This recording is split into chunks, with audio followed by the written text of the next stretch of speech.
বিসমিল্লাহির রহমানির রহিম। শুভ সন্ধ্যা। অনেকেই ওনারিয়ামটা আপনাদের কাছ থেকে নিয়ে থাকি বলে অনেক ধরনের কথা বলেন।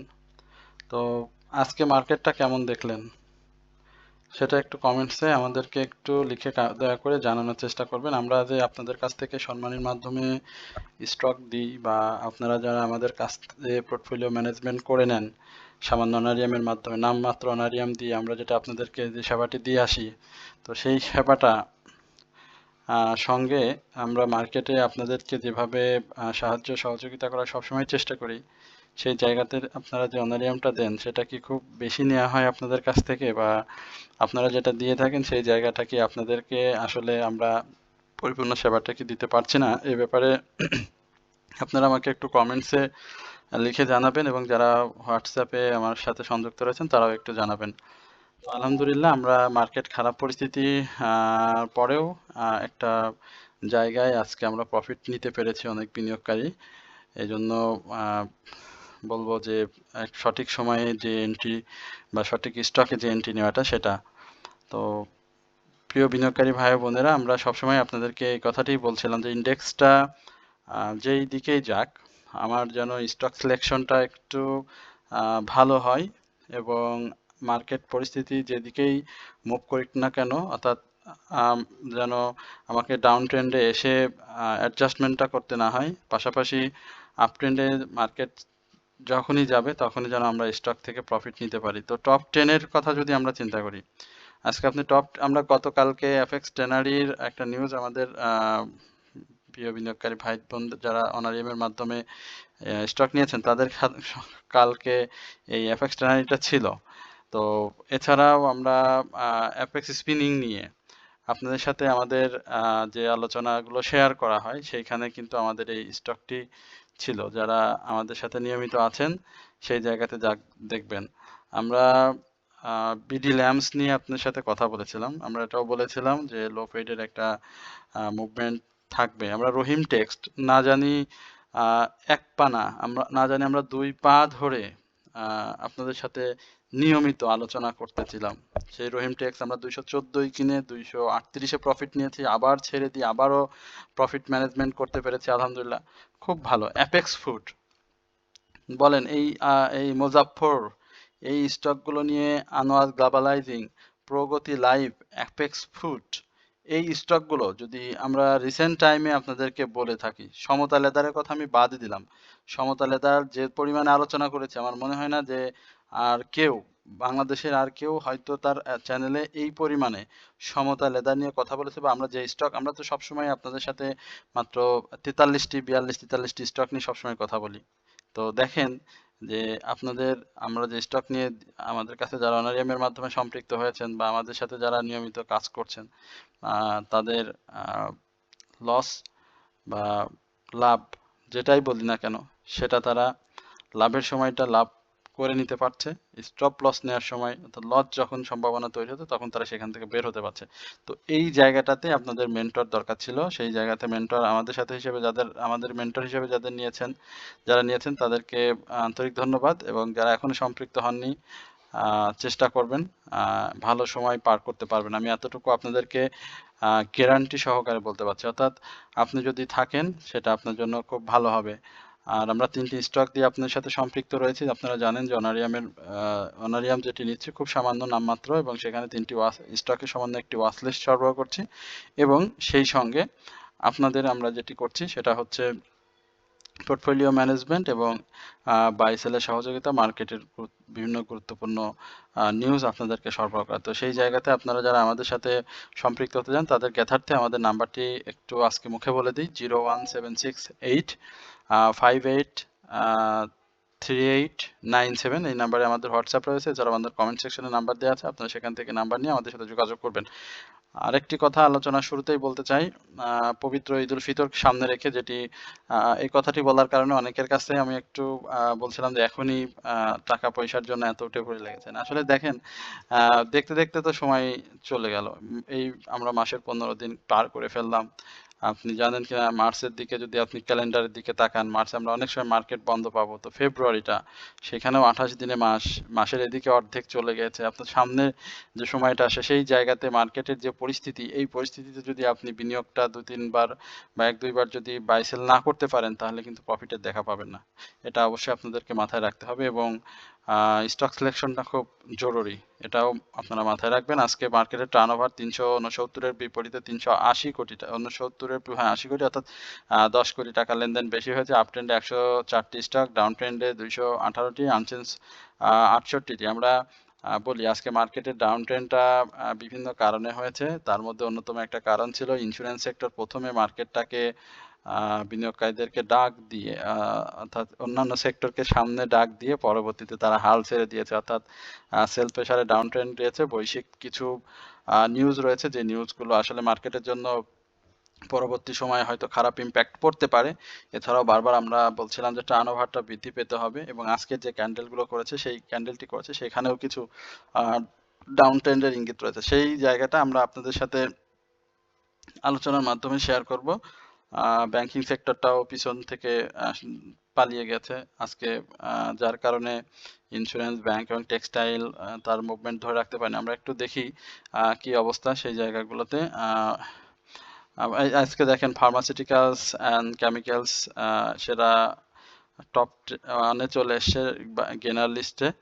এছাড়া টেক্সটাইল সেকেন্ড পজিশনে রয়েছে। আমরা একটু ইন্স্যুরেন্সটা দেখি। হ্যাঁ, ইন্স্যুরেন্সটা দেখতে পাচ্ছেন মাত্র একটি স্টক আপ ট্রেন্ড রয়েছে। বললাম না যে প্রথম দিকে চেষ্টা করেছিল সবাইকে নিয়ে ওঠার জন্য, কিন্তু পরে নিজেই চলে আসছে এবং মার্কেটটাকেও নেগেটিভে ছেড়ে দিয়ে আসছে। সেই জায়গাতে আজকে আমরা দেখেছিলাম ব্যাট বিসিরও একটা বড় অবদান ছিল। সেই ব্যাট বিসিটাও পরবর্তীতে খুব বেশি সুবিধা করতে পারেনি এবং অন্যান্য স্টকও সেল প্রেসারে পড়ে যায় এবং শেষ পর্যন্ত যেটা হয়েছে 7-8 পয়েন্টের মতো মার্কেট নেগেটিভ দিয়ে শেষ করেছে। তবে এই জায়গাটা চার্টে আমরা গিয়ে দেখব যে আসলে কি ধরনের মার্কেট ডাউন ট্রেন্ডের সম্ভাবনা তৈরি করছে। আমি চার্ট আলোচনা করার আগে আপনাদের কাছে সবার প্রতি বিনীত অনুরোধ করব, অবশ্যই আমার চ্যানেলটি সাবস্ক্রাইব করবেন এবং আপনাদের যদি কোনো স্টক সম্পর্কে জিজ্ঞাসা থাকে আপনারা সেটি কমেন্ট সেকশনে আমাকে লিখে জানাবেন। এবং আমি এটিও আপনাদেরকে বলি যে আমরা নিয়মিতভাবেই আপনাদের সাথে প্রতিদিন 10টির স্টক, ইভেন অনেক সময় অধিক সংখ্যক স্টক মৌখিকভাবে আপনাদের সাথে আলোচনা নিয়ে হাজির হয়ে থাকি। এছাড়াও শুক্র শনিবার শুধুমাত্র আমরা স্টক নিয়ে কথা বলি। সুতরাং যারা স্টক সম্পর্কে জিজ্ঞাসা রয়েছে তারা অবশ্যই আমাদের কমেন্ট সেকশনে লিখে আমাকে জানাবেন। আমি আপনাদের অবশ্যই স্টক অ্যানালাইসিস করে জানাবো। এছাড়া আমার গ্রুপ মেম্বার হোয়াটসঅ্যাপ যারা রয়েছেন গ্রুপের সদস্য তারা অবশ্যই আমাকে গ্রুপে লিখে জানালে আমি সেখানেও আপনাদেরকে বলার চেষ্টা করব, অবশ্যই জানাবো। এছাড়া যারা অনারিয়ামের মাধ্যমে আমার সাথে সম্পৃক্ত রয়েছেন সেটি অবশ্যই আপনারা করবেন। এখানে ক্যান্ডেলের প্যাটার্ন সেটি শুটিং স্টারের প্যাটার্ন এবং এই একটা দুর্বল নিম্নমুখী প্রবণতার ইঙ্গিত দেয়। মানে খুব শক্তিশালী না, দুর্বল ধরনের একটা নিম্নমুখী প্রবণতার ইঙ্গিত দিবে। অর্থাৎ এই জায়গা থেকে আমরা যে পূর্বে সাপোর্টের কথা আপনাদেরকে সবসময় বলে আসছিলাম, 4939 এর যে একটা সাপোর্ট রয়েছে সেই সাপোর্টটাকে রেসপেক্ট করবে মার্কেট এখান থেকে এবং এই জায়গায় দিয়ে যেটি হয় যে মার্কেট আবারও এই পজিশনে ফিরে আসার জন্য চেষ্টা করবে। তবে আমরা রবিবারে যে ব্ল্যাক সানডে রয়েছে সেই জায়গাতে যদি মার্কেটের ডাউন ট্রেন্ড দেখি তাহলে যেন হতাশ না হই, কারণ হচ্ছে যে এখানে শ্যাডোটাও কিন্তু উপরে রয়েছে অনেক। হ্যাঁ, এখানে ইনসাইডার ডাউন ট্রেন্ডের পসিবিলিটি তৈরি করতে পারে এবং সাইডওয়েজ মুভমেন্ট তৈরি হতে পারে। অর্থাৎ খুব বেশি মার্কেট ডাউনের সুযোগ নেই। এইখান থেকে মার্কেটের ডাউন ট্রেন্ডের থেকে শক্তিশালী মুভমেন্ট নিয়ে উপরে যাওয়ার সম্ভাবনাটা রয়েছে যথেষ্ট। তো আমরা সেখানে দেখব। অলরেডি আমরা আজকের দিনটা ফেস করলাম। আশা করি আর বাকি যে রবিবার আমরা ব্ল্যাক সানডে জানি সেইখানে ক্যান্ডেল প্যাটার্ন অনুযায়ী একটা ডাউন ট্রেন্ড, বাট সেই ডাউন ট্রেন্ডটা খুব বেশি হওয়ার সম্ভাবনা কম। আশা করি এই জায়গা থেকে মার্কেটের থ্রি ইনসাইডের ডাউন ট্রেন্ড অথবা সাইডওয়েজ মুভমেন্ট ছোট ছোট করে মার্কেট আবারও আপ ট্রেন্ডে ফিরে যাবে। তো সেই জায়গাতে আমি বিনিয়োগকারীদেরকে বলবো যে আপনাদের স্টক সিলেকশন যদি অবশ্যই সুন্দর হয়, স্টক সিলেকশন যদি ভুল হয় তাহলে মার্কেটে কিন্তু আপনার প্রফিট টেকিংটা আটকে যাবে এবং এই ধরনের শুটিং স্টার ক্যান্ডেলে যেটি হয় যে মার্কেট সবসময় ওপেনিং প্রাইজের কাছাকাছি এসে বন্ধ হয়ে যায় অর্থাৎ ক্লোজ করে। তো আজকেও দেখতে পাচ্ছেন সেই ওপেনিং প্রাইসের কাছাকাছি এসেই চেষ্টা করেছে, এবং এই শুটিং স্টারে আমরা অনেক সময় দেখেছি যে ইন্ডেক্সের অনেক সময় তারা যেটা করেছে যে মুভমেন্টে ফিরে গিয়েছে, অর্থাৎ সবসময় ডাউন ট্রেন্ড কনফার্ম করে ব্যাপারটা এরকম না, মাঝে মাঝে শুটিং স্টারে গ্রিন ক্যান্ডেল দেখা যায় পরবর্তী সময়, এবং পরবর্তীতে আবারও একই ধরনের সেম ক্যান্ডেল করে আবারও মুভমেন্টে ফিরে আসে। তো আমি মনে করি যে মার্কেটে যে কারেকশন এবং বছরের শুরু, পাশাপাশি আজকে যে সেল প্রেশার সেটিও মার্কেট অনেকটা কাটিয়ে ওঠে সামনে সম্মুখ দিকে মুভমেন্ট করার জন্য সম্পূর্ণভাবে প্রস্তুত, অর্থাৎ খুব ছোট কারেকশন দিবে, খুব টেনশনাইজড হওয়ার কিছু নাই, হতাশ হওয়ার কিছু নাই। যে স্টকগুলো ছোট ছোট কারেকশন হয়েছে বা যে স্টকগুলো প্রাইসটা আজকে পড়েছে, সামনের দিনগুলোতে এই স্টকগুলো ভালো করবে। এরপরে আমরা আপনাদের বেশ কিছু স্টক সম্পর্কে জিজ্ঞাসা রয়েছে, সেই স্টক সম্পর্কে একটু জানবো। সেইগুলোর মধ্যে প্রথমে হচ্ছে আমাদের নিয়মিত আলোচনার একটি স্টক এসিআই। এসিআইটা আপনারা দেখতে পাচ্ছেন এখানে ইনসাইডার ডাউন ট্রেন্ড ক্রিয়েট করার পরে এসিআই ঠিক সেইভাবেই যাচ্ছে যেভাবে আমরা প্রত্যাশা করেছিলাম এসিআইটাকে। এসিআই এখন পর্যন্ত আমার কাছে যেটি মনে হয়েছে যে স্টকটি খুব চমৎকার, এবং আমি সবাইকে বলবো যে এসিআইয়ের প্রতি নজর রাখবেন। এই 200 যেই 11 টাকা আজকে ক্লোজ হয়েছে, এখানে দেখতেই পাচ্ছেন যে তার একটা হাই তো ছিল 213 টাকা। এই জায়গাটা এখন পর্যন্ত আমি মনে করি যে স্টকটির প্রফিট টেকিং জোনে যাওয়ার জন্য, অর্থাৎ 199 টাকা বা 100 এই যে এই লেভেলটা আপনি দেখেন 199 বা 196 যে জায়গাটা রয়েছে, সেই জায়গা থেকেই মূলত সে চেষ্টা করেছে, এবং এখন পর্যন্ত যে প্রফিট স্টকটি দিয়েছে সেটি যথেষ্ট সম্ভাবনা জাগিয়েই বিনিয়োগকারীদেরকে প্রফিট দিয়েছে। সময়ের যদি বলি যে কি ধরনের সময় লাগবে বা আগামী দিনে এসিআই কি করবে, সেটা আমি যদি বলি যে আজকের যে হাইটি করেছে এই হাইয়ে একটা ছোট কারেকশন, এবং সেই কারেকশন শেষ করা মাত্রই স্টকটি আবার নতুন করে মুভমেন্টে ফিরে আসবে, কারণ তার ভলিউমটা আমি যেটা দেখেছি এখন পর্যন্ত স্বাভাবিক, এবং সে ডিসেম্বরের শেষ থেকে অদ্যাবধি কিন্তু প্রাইসটা ছোট ছোট 10 পয়সা 20 পয়সা 5 টাকা এই লেভেলের হাই করে কিন্তু আজকে এই জায়গাটি এসেছে। সুতরাং এই সাইটগুলো আপনারা দেখেন, এখানে এসে কিন্তু সে একটা চেষ্টা করে এই জায়গায় এসেছে, এবং আমি মনে করি যে এটি 213 বা 214 যে হাইটি রয়েছে এটা ব্রেক করলে 230 থেকে 234 এই লেভেলে প্রাথমিক প্রাইস অ্যাকশন করবে। সুতরাং আপনারা এটাকে হেলায় ফেলিয়ে দিয়েন না, নজর রাখেন। আমরা রহিম টেক্স নিয়ে আমি আবারও বলবো, রহিম টেক্স অসাধারণ করেছে। রহিম টেক্স আজকে যারা বাই করেছে তারা ভালো করেছে, বাট নেক্সট ডেতে রহিম টেক্সটা আরো বেশি ভালো করবে, এবং এই জায়গাটাতে দেখতে পাচ্ছেন যে রহিম টেক্সের যে লোটি ছিল 217 এবং 216, এর পূর্বে সে কিন্তু 214 একটা লো করেছিল, আপনারা নিশ্চয়ই অবগত রয়েছেন, এবং সেখান থেকে রহিম টেক্স 238 যেটি বললাম আমরা 238এই সেল করে প্রফিট নিয়েছি। সেই জায়গাটাতে রহিম টেক্স আবারও এসে সাপোর্ট নিয়ে আবার ঘুরে গেছে, এবং এই জায়গাতে আমি বলবো যে 240-এর উপরে চলে যাবে। এবং রহিম টেক্সের পাবলিক হোল্ডিং শেয়ার সংখ্যা খুবই কম, 10% ডিভিডেন্ড হিস্ট্রি ভালো, সব কিছু ন্যাব মোটামুটি ভালো, ইপিএস ভালো এসেছে, সেই জায়গাতে রহিম টেক্সের যথেষ্ট সুযোগ রয়েছে সামনে আরও ভালো মুভমেন্ট করার। আশা করি আরএসআই সহ সব দিক থেকেই রহিম টেক্স ভালো করবে। এরপরে আমরা জেনেক্সিল নিয়ে কথা বলবো, বারবার জেনেক্সিল নিয়ে আলোচনা করতেই হয়, এবং জেনেক্সিলের আজকে দেখেছেন যে আনচেঞ্জড অবস্থাতে শেষ হয়েছে। যে সাপোর্টের কথা যেটি বলছিলাম যে এই সাপোর্টটাকে ধরে রাখবে, আলহামদুলিল্লাহ জেনেক্সিল সেই সাপোর্টটাকে ধরে রেখেছে, এবং এই সাপোর্ট ধরেই আগামী দিনে জেনেক্সিল আরও ভালো করে, পি রেশিও অসাধারণ, ফার্স্ট কোয়ার্টার ইপিএস ভালো এসেছে, ডিভিডেন্ড হিস্ট্রিটা খারাপ, জানুয়ারির অদ্যাবধি তার এই জানুয়ারি মাসটা এখন পর্যন্ত প্রাইস অ্যাকশনে ফিরেনি, এই 15 দিন এখন পর্যন্ত ফুল মানে কারেকশনে কিন্তু এই আমরা ইসেকে দেখছি, অর্থাৎ এই জায়গাতে দেখছি, এবং এই জায়গাটাতে যে প্রাইস মুভমেন্ট ছিল সেই জায়গায় আমরা প্রত্যাশা করছি 26 টাকা 30 পয়সার একটা মুভমেন্ট প্রাথমিকভাবে দিবে, এবং ভলিউম যদি বলি, ভলিউমটা কিন্তু একেবারে খারাপ করছে এরকম না, ভলিউমটা চেষ্টা করছে, এবং সময় বাড়ার সাথে সাথে এই জেনেক্সিলে বিনিয়োগকারীরা কিন্তু ইনভলভ হচ্ছেন, এবং অন্যান্য যে নিউজগুলো এখন পর্যন্ত আমরা পেয়েছি সেগুলো সঠিক রয়েছে। সুতরাং জেনেক্স ইনফোসিস নিয়ে আমরা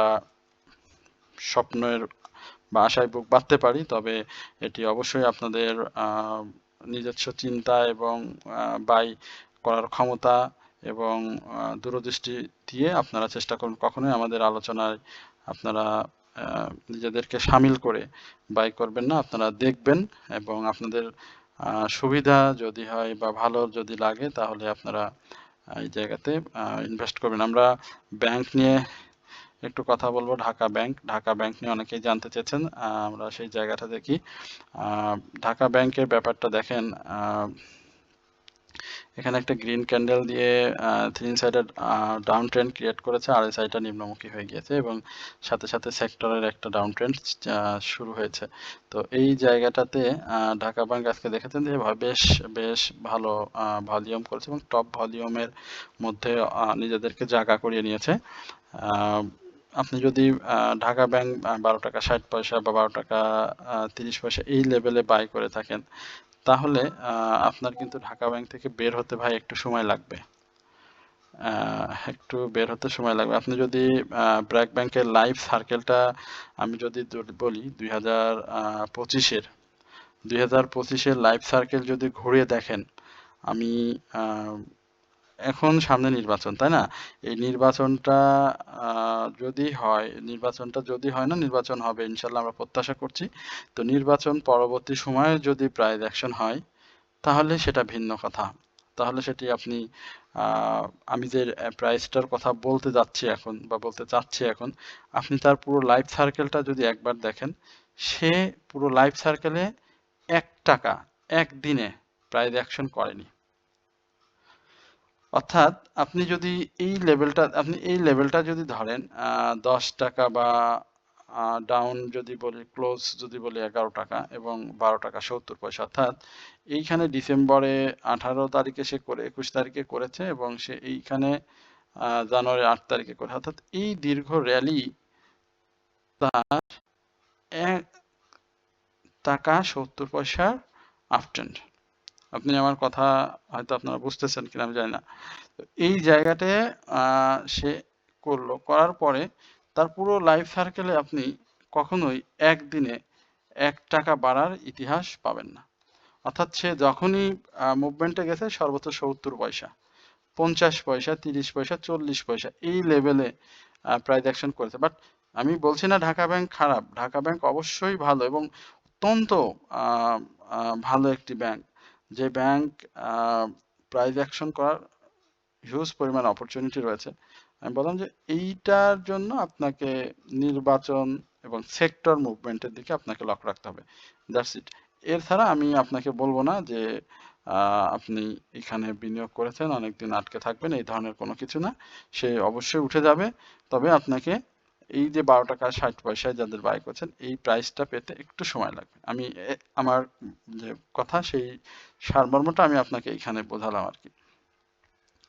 আচ্ছা, আমাদের আরো বেশ কিছু স্টক নিয়ে আপনাদের জিজ্ঞাসা ছিল, আমরা সেই জায়গাটাতেও যাওয়ার চেষ্টা করব আপনাদের। তবে যাওয়ার আগে আপনাদেরকে বিনীতভাবে অনুরোধ করব অবশ্যই আমাদের চ্যানেলটি সাবস্ক্রাইব করবেন এবং আপনাদের যদি কোনো স্টক সম্পর্কে জিজ্ঞাসা থাকে সেটি অবশ্যই আমাদের সাথে শেয়ার করবেন। আমরা পরবর্তী আরো শুক্র এবং শনিবার যে সময়টুকু রয়েছে সেইখানে আপনাদের অবশ্যই আলোচনায় সামিল করব, অবশ্যই আপনারা সেই জায়গাটাতে আমাদের সাথে থাকবেন।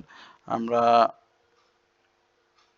জেনেক্সিল নিয়ে কথা বলেছি, ঢাকা ব্যাংক নিয়ে কথা বলেছি, পূর্বে রহিম টেক্স নিয়ে কথা বলেছি, এসিআই নিয়ে কথা বলেছি।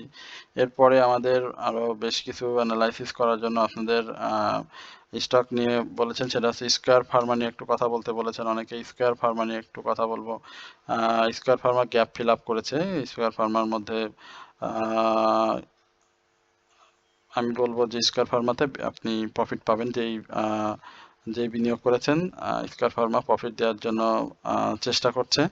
গ্যাপ ইতিমধ্যেই ফিল আপ হয়েছে, কিছুটা হালকা কিছু রয়েছে, আর এটা সে খুব না, গ্যাপ ফিল আপ হয়ে গেছে, সম্পূর্ণভাবে গ্যাপ ফিল আপ হয়ে গেছে এবং এই জায়গাটাতে ভালো একটা সম্ভাবনা তৈরি করেছে।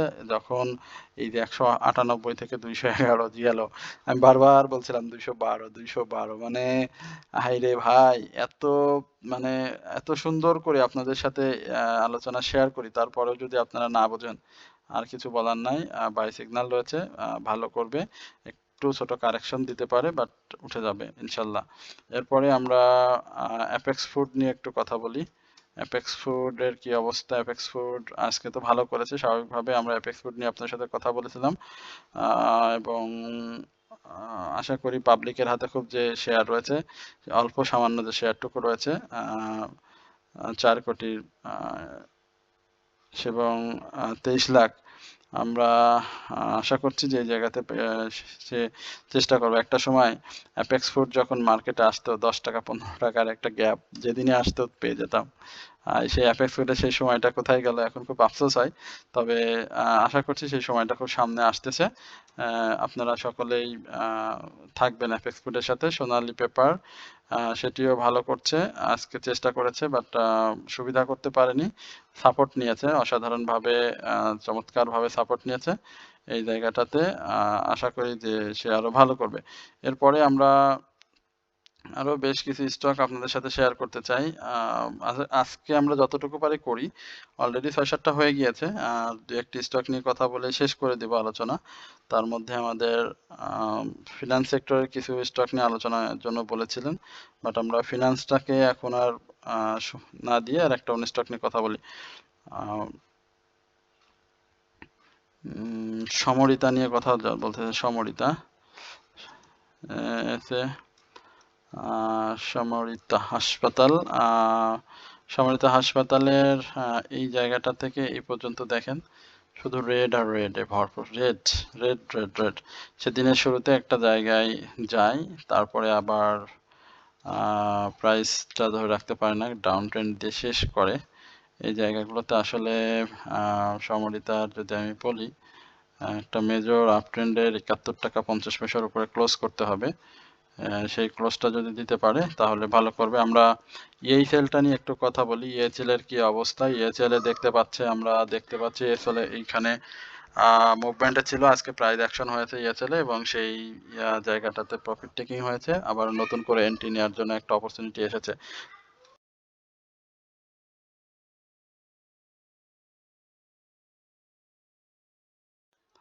এই জায়গাটাতে একটা অপরচুনিটি তৈরি হয়েছিল এবং আজকে বেশ আপনার নতুন করে বায়ারও এসেছিল।